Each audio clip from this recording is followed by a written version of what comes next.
Well, welcome back to Becoming Emotionally Available podcast, where we're going to explore how to create healthy love and relationships and how to show up in an emotional, mature way from the inside out.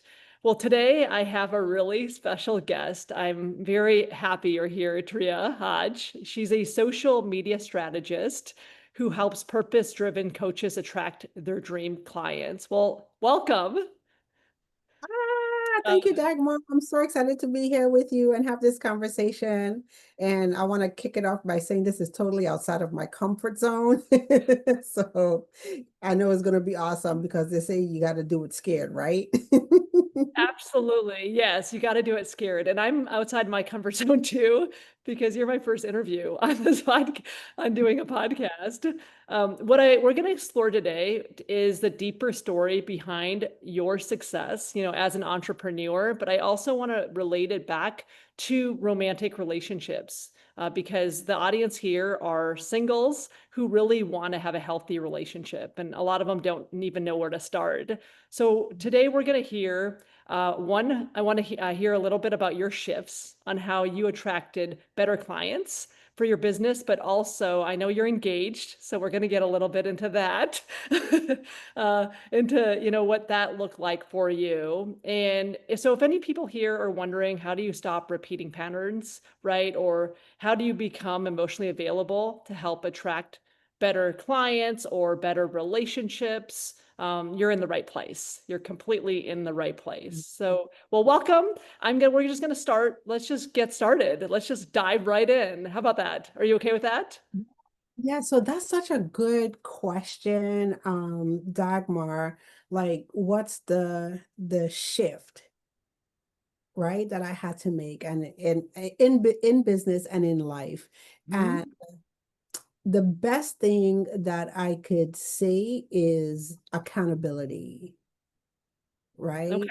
And oh my gosh, I think I want to start. Where do I want to start? Business side first, or we Well, wanna start let's the actually personal start. You side? know what? Before we even get in there, let's actually introduce who you are a little bit more. If you could just tell people a little bit about you, and then we'll Okay. go right in, and then we can go into the topic. I'll ask you the next question. But yes, I'd like All to know a right. little So bit about you.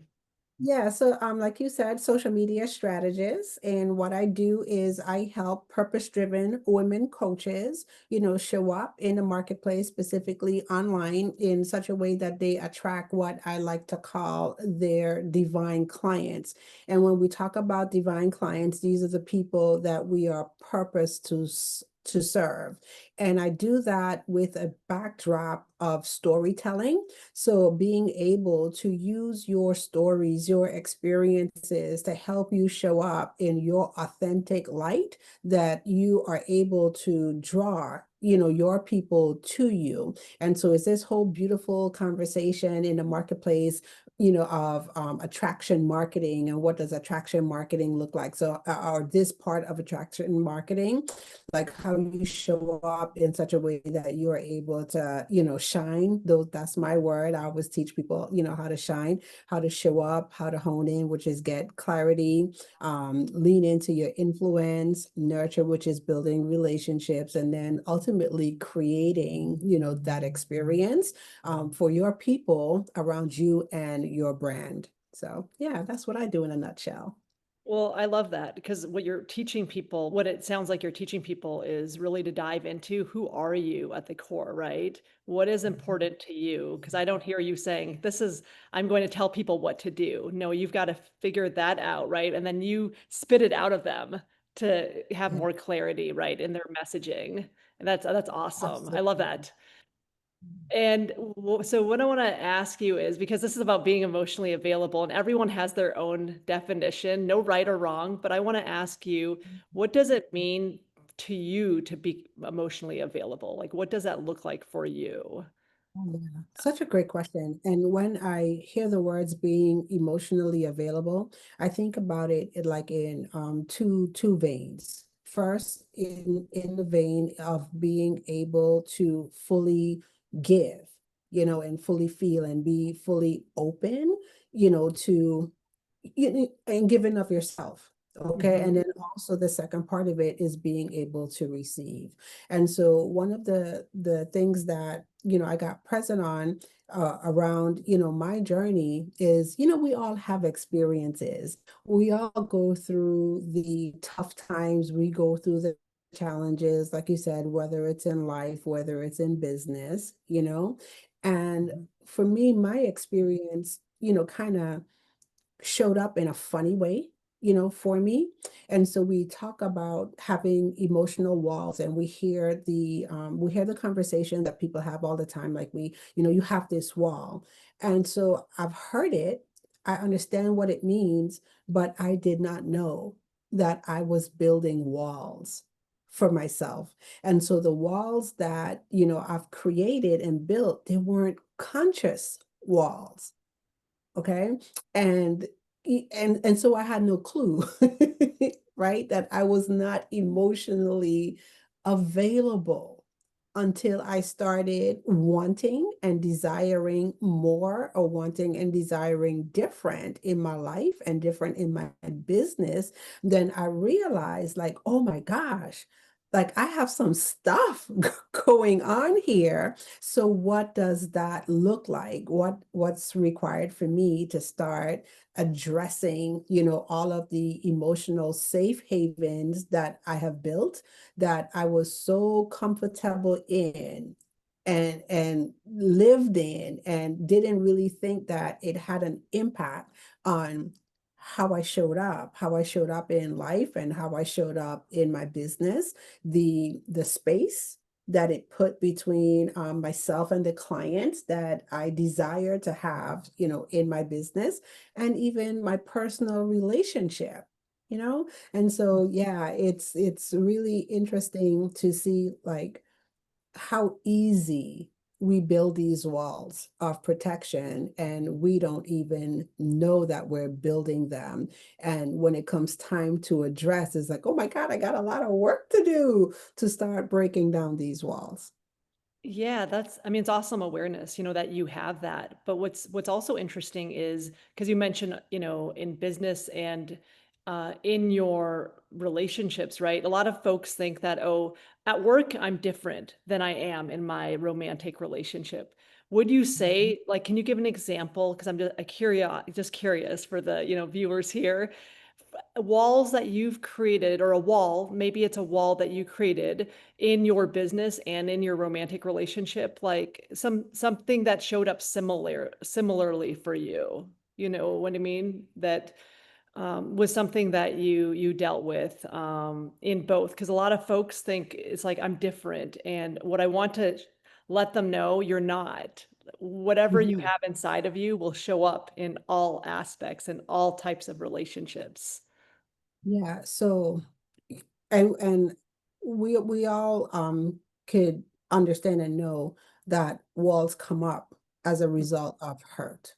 Mhm. So I remember being able to work on a team, and I talk about this like all the time, right? Being part of an awesome team. And coming down to the end of me leaving, that team, one of the feelings that I felt was just hurt. Okay. Mhm. I felt I wasn't being heard. I felt I wasn't being respected like I desired, all of the things, and that hurt. And I didn't realize this at the time, but what I started to say to a lot of things was, I'm never doing this again. Mhm. I'm never going to do this again, or never, like, that's the word. I'm never going to do this again. So certain opportunities will show up for me, and I'll go, nope, I did that before, and that was the outcome. And so I'm never going to do that again. Oh, I remember having this conversation, and the outcome, wasn't the desirable outcome for me. So nope, I'm not even entertaining that idea again. And so I'm not never going to do that again myself, into these closed spaces. And so what I realized is that I wasn't really giving people opportunities to be who they are. It's like I kind of judged everyone from that space. And so the minute you had a conversation, you showed me something that looked similar to what I experienced over there, it was automatically like a no for me. I didn't even want to entertain it. I didn't, I didn't know how to say, well, okay, let's have a conversation about this, right? You're a different person. Mhm. Yes, that situation can happen, but what do I need to do to ensure that it doesn't happen?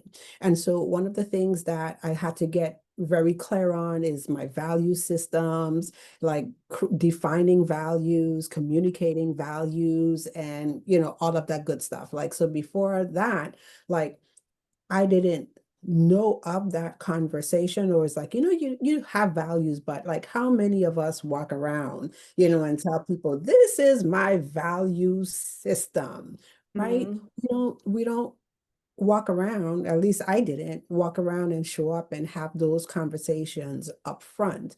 And so as protection, the minute something looks similar to what I didn't want, Mhm. it became a no for me. Okay. And like I said, that worked for me for a while. It worked, because I felt safe. And I was just like, well, oh, okay, I'm never going to have the opportunity to be hurt like that again. And you think life is good. Okay. And then you come to a place where you start to desire more. So you start to look at where you are, in your life, in your business, and what's needed, what's required for me to get to the next level. And I realized one of the things that came out of that protection is vulnerability. Okay. And I was one of those persons that thought vulnerability was a weakness. Mhm. And so I didn't know how to ask for help. I didn't know how to talk about the things that hurt me or the things that, felt uncomfortable for me. I just kept them bottled up inside.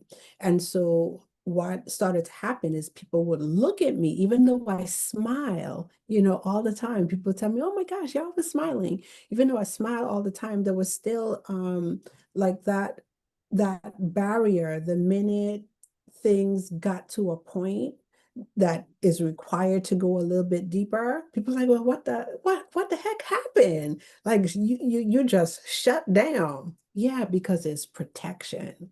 And so I Mhm. had to learn, number one, what does it really mean to address some of those vulnerabilities that are coming up? How do I handle those things? How do I communicate with others, the things that I'm struggling with, the things that I'm challenged with?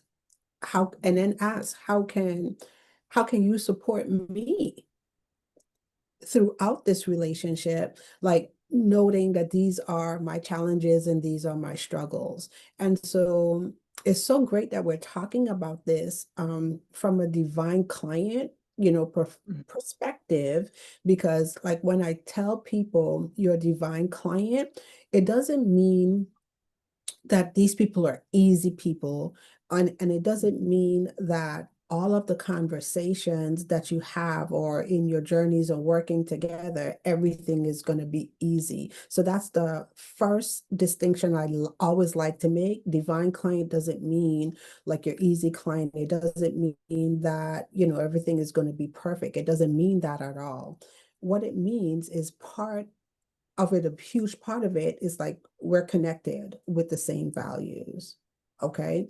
And so one of my things is, like you're saying, being able to have, conversations, communication. So, how well is the environment? Okay, how well can you hold, a space for me when, I come to you and I say, oh, this is a really great problem that we're having here, but I have no idea what to do in this moment. But what I can promise you is that I'm gonna try my best to figure it out. I'm gonna try my best to lead in this moment, okay? And I'm not gonna abandon you. Okay, so here's the opportunity, for us to, unpack and learn something together. Okay. Now, for some people, right, that might not be important for them in their value system, but for my people, they get it, we understand, and then we're able to once again roll up our sleeves and go journey together. Okay. And so those are, just the beautiful things that I'm learning to uncover, have learned, to create those spaces, for myself and for clients, and even when clients hold a space for clients as well. So when they come and say, I heard what you said, I know you said to do this, but this is what's coming up for me, and then having them being able to trust me to say, look, I understand, I get it. Okay, so what do we have to do, to get you to where you need to be? Yeah. Oh man, you packed like a lot in there, and I love it. Like a lot of nuggets. Because what I'm hearing you say is you had a lot of the remembered pain. Like everybody was even with a different face, right? People came to you, they had a different face, but to you they were like the same person, and you Mhm. still struggled with the walls. And it sounded like you had to get clear on your values, clear on what vulnerability looks like, right? Clear on how to communicate.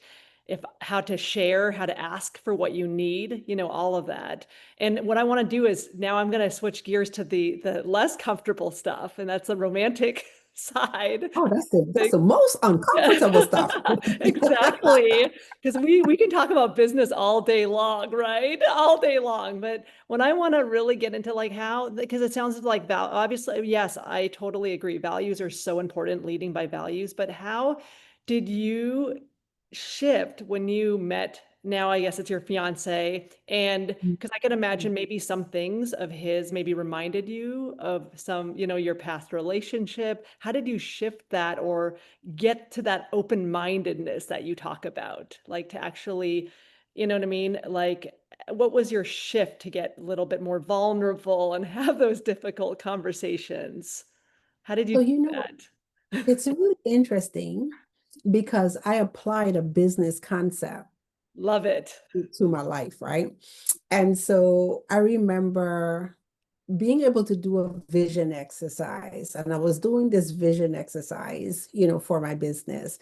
And I'm going to share the story. Like, I was the person who thought like the vision board exercise, you just go get magazines and you cut pictures out of the magazine, you slap them on your whiteboard, put them up, and then poof, voila, your life looks like that, right? Like, no. So one of the things when I worked with my mentor in creating this vision exercise she had me do. She says, I'm going to give you some specific areas to look and create vision. And one of those areas was like, what do I want my relationships to look like? And it was relationships on a whole, relationships with my mom and dad, relationship with my kids. I have three beautiful kids, four grandbabies. I just had to say it. Relationships, with friends. And then she says, even though you're not in a romantic relationship now, what do you want that romantic relationship to look like? And at the time, it's like, oh, that's a very good question, but I have no idea. And she said, well, this is your opportunity to go off and dream. Okay, so sit in a quiet space, for about 20 minutes or so, and then just focus on your vision. Like, what do you see? And so I remember crafting this beautiful vision of what it would look like to have, that love. That's what I call, the person in my vision. I say my love. That's the vision that I have of my love. And one of the first things I wrote inside of the vision is that we would be able to talk about everything. No conversation is off the table. Nothing is too hard for us to discuss. you know? And there were some other things, that I had inside of the vision. And what was really interesting, Dagmar, is that I wasn't looking. And I know it sounds cliche-ish because people say that all the time. Like you find the love of your life when, you aren't looking, when you least expect it, And I've always said, like, if God blesses me again to be married, right? Like that's always been my thing. So it's like I know that I'm open to the idea of being married again, but had no clue when, had no clue who, whatever. But, if God ever blesses me again. And I just remember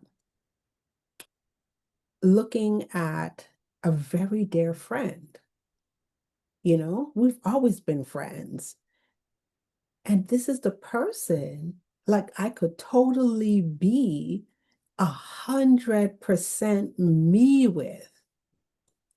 And so when we talk about having the emotional safe space, like he's always been my safe space. There's nothing so crazy that I have done that I've ever felt like judged. You how you have those people in your life, like, you'd be like, oh man, I can't believe this happened. And they said, and they listen to you, they let you get it out however you want to get it out. And then they come back and they ask you the question, right? Well, can I ask you a question? Yeah, yeah, sure. What? Well, what do you think was going to happen? Okay. And then create the space for me to walk through my thought process. Never say, well, that's what you get. Never once say, well, that's what you get, or you know, just like, what do you think was going to happen? And I was just like, oh, he's always been that person for me.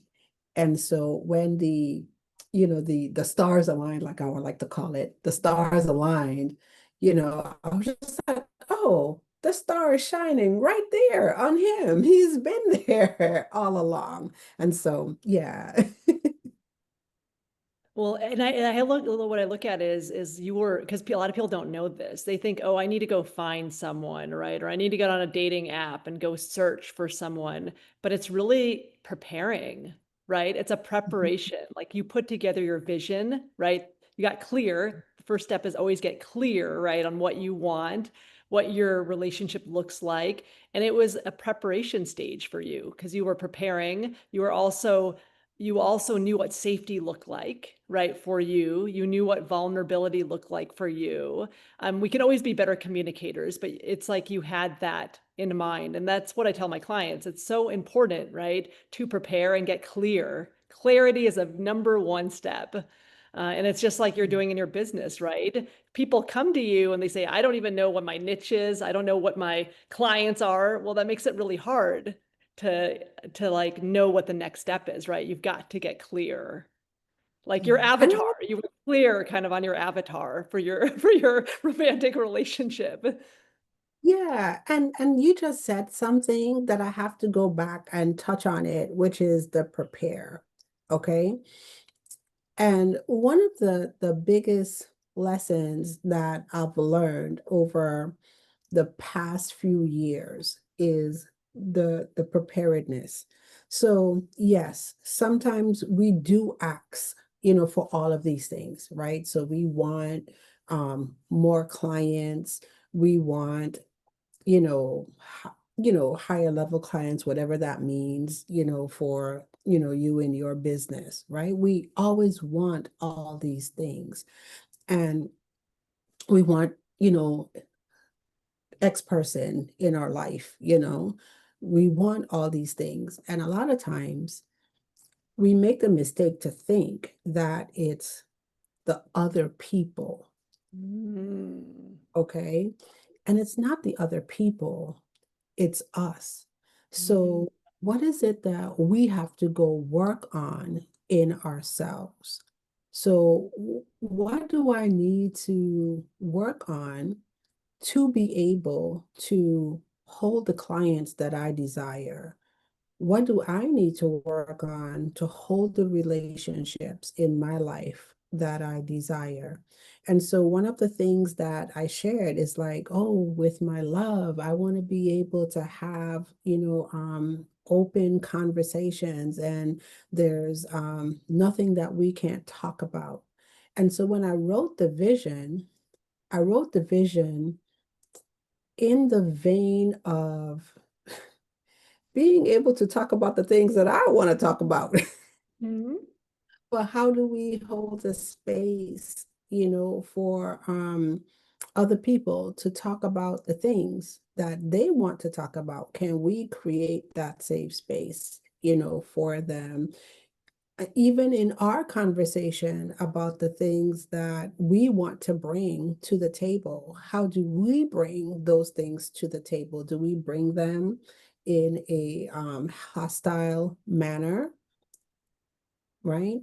Or Mhm. even in those conversations when things get heated or things get hard, who do we turn into? Do we turn into that person who shuts down? Do we turn into that person that becomes disrespectful, to the other person? Or, do we, set intentions?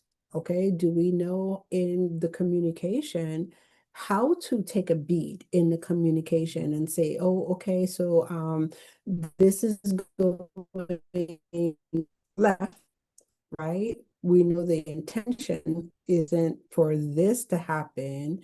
Can we take a break? Can we come back, when emotions are, a little bit lower than them being high?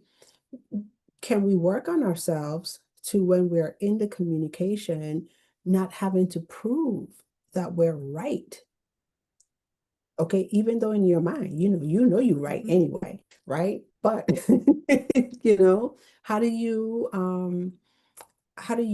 leave the space for the other person to feel heard, to feel respected? So those are all of the things when I say, like, I had to go learn how to work on me.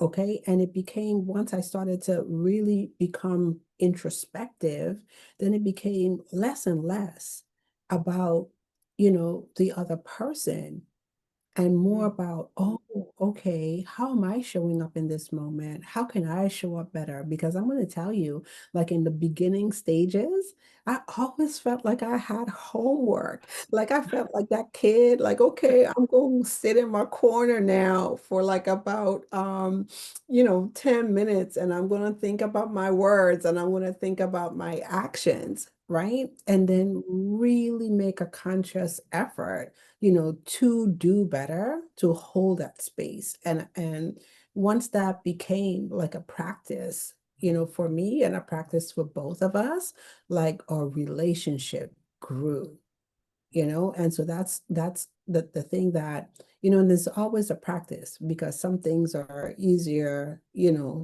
said than done in some situations. But it's like, how well do we remember to come back to that? How well do we come back, and anchor to, the things that we value? Because if you say that this is what you value, you say this is what you want, okay, then you got to come back. You got to fix it. If you didn't get it right, then you got to fix it. You got to keep growing to it. Exactly. And you're absolutely right. It starts with us, right? It's not about the other person, but it starts with us. And you mentioned safety. Like I wasn't counting, but you mentioned safety a lot. And it's interesting because to this day, I have a checklist after every interaction, whether or not it's business, whether or not it's, in a romantic sense or in any of my family, I have a checklist for myself to say, how do I feel after this, right? And am I calm? Do I feel safe after the conversation, right? If I don't, is it because of what I did? Is it, you know what I mean? So you're absolutely right. And the thing with emotional availability, the key to it is safety, right? You have to have that safety.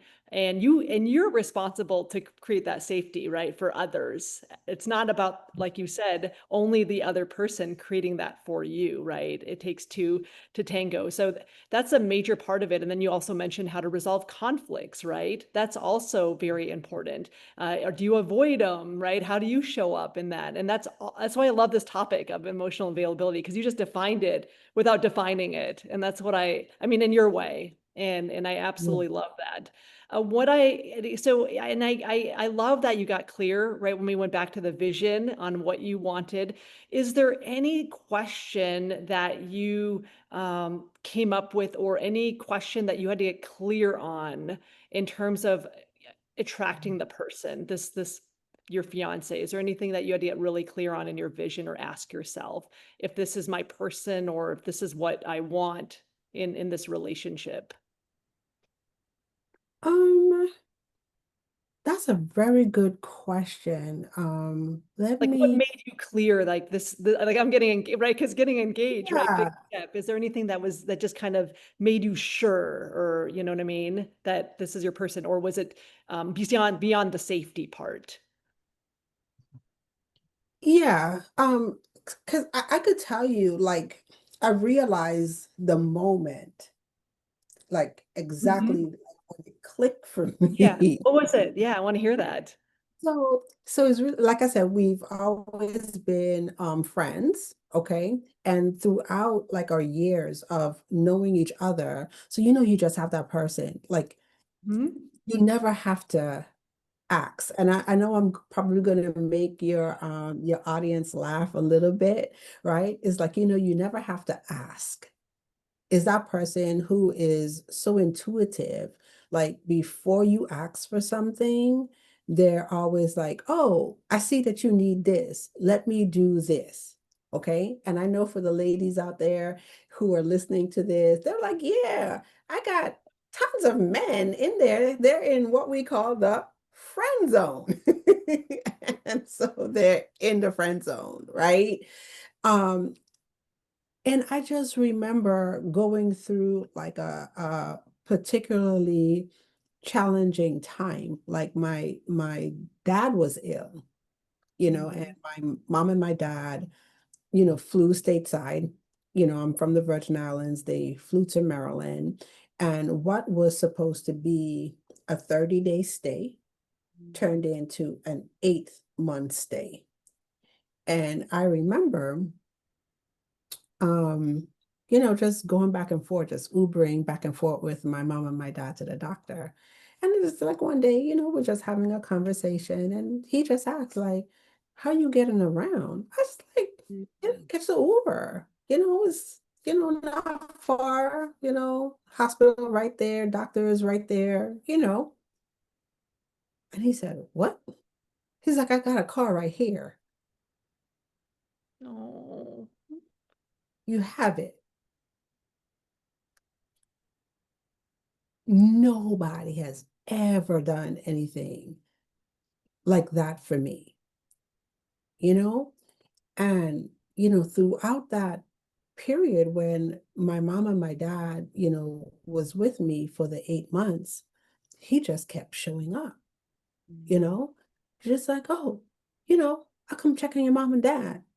And at that time, like it's no romantic, nothing, no, what do you call it? No underhanded, nothing. It's just his being, just who he is as a person. And I've always known it because, like I said, we've been friends, I've always known it.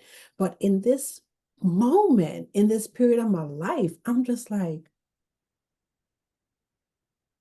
wow, I just once again saw his heart on another level, right? And saw his heart to just genuinely care, for my mom and my dad. Yeah, I didn't ask him to, it just felt natural. And that's when I was just like, it's so interesting as women. This is my conversation to myself. So Mhm. interesting as women when we pray for, love and all of that stuff to come into our life, we have all of these ideas, and I hear women talk about it all the time. You got to be 6 feet tall, you got to muscles, you have to have a bank account this long, and all of that stuff. Never really hear people talk about the thing that truly matters. And it took me back to my vision once again. Like, would I feel loved? Would I feel accepted? At the end of the day, we always have this joke, right? Like when we're like in our 90s, 100, and we got one cup on a dentures, both dentures are in the same cup. you know, would that still be your person? I love it.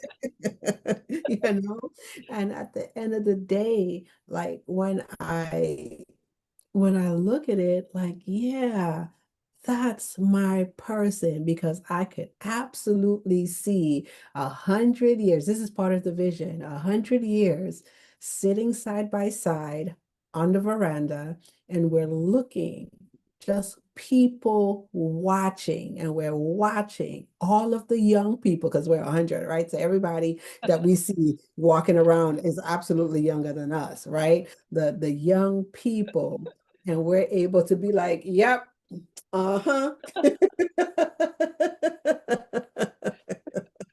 I love that. You have no teeth, it doesn't matter, but you're, wrinkles all over, but you're able to just people watch with people that are all younger. That says it all. I mean, that says it all. I I love that. I love that. Is it last tip, is there anything that you wanna share with anyone that feels discouraged, right? It hasn't met their person yet. Anything that you wanna tell them? Yeah, so like I said, it's all about the inner work. Like that's the thing that I have to share, because it's not about the external, and it's not about other people. So many times we waste a lot of time, trying to force other people to do other, than what we want them to do, or force other people to do what we want to do other than what they want to do. We spend a lot of time trying to change people, and one of the things that I've learned, it's never about changing somebody. It's all about the work that we are doing, on ourselves. And when we work on ourselves, we get clarity to not only what we want, we get clarity around our boundaries as Mm. well. Okay, so oftentimes I see people, once again, in business and in life, step into relationships, because that's all it is just relationships, and they don't have clear boundaries. They don't know how to communicate their boundaries. And so when things happen, they get all up in arms. So it's to be able to do that work on yourself, so you're clear, you have your boundaries, you have your values. And so when people come into your space, okay, you're able to see, right? Because that's what the clarity allows you to do. And then you also, there was clarity, I lost my train of thought. You have the clarity, you're able to see, but you don't have to change that person. The word that I'm looking for is acceptance. It was right on the tip of my tongue. So you're able, to accept. And one of the things that I say all the time is, if nothing changes, right? We all change. I can't make you change, Dagmar. Doesn't mean that Dagmar can't change. Mhm, mhm. Okay. But if nothing changes, you know, are we still good? Can I accept you for who you are? And if nothing changes with me, can you accept me for who I am? And then once you could answer yes to those questions, like, you're in a good spot. I love that. Acceptance, right? Acceptance is the key. You're absolutely right. And once you have clarity on what acceptance looks like for you, you can accept other people. Would you agree with Yeah. that? Yes. Absolutely. So yeah, Yes. clarity and leads to compatibility, which can, and you're going to be a better communicator, guys. So the 3 C's, there you go. So anyways, I hope everyone listening feels as inspired as I do. I'm super psyched that we got to do this. I always learn from everyone, so I got to learn some tidbits from you. And the key is to do the inner work because that truly changes who you attract, right? Mm. So remember, your match always begins within. It's not coming from the outside in, it's inside out. And the more emotionally available you become, the more aligned you're going to be in attracting those divine clients, attracting your love life in all areas of your life. So, Turia, thank you so much for joining. And I want to ask you, where can people find you or learn more about your work? Oh, awesome. You can definitely find me on all social media platforms. Well, when I say all, LinkedIn, Facebook, Instagram, those are the main three. And you could just search for me by name, Turiya, Turiya Hodge, Hodge. You could connect with me there. And then you could also find me on turiyahodge.com. That's the website. Awesome. Well, you heard her. You can find her on all those social media platforms and her website. Thank you so much for joining us.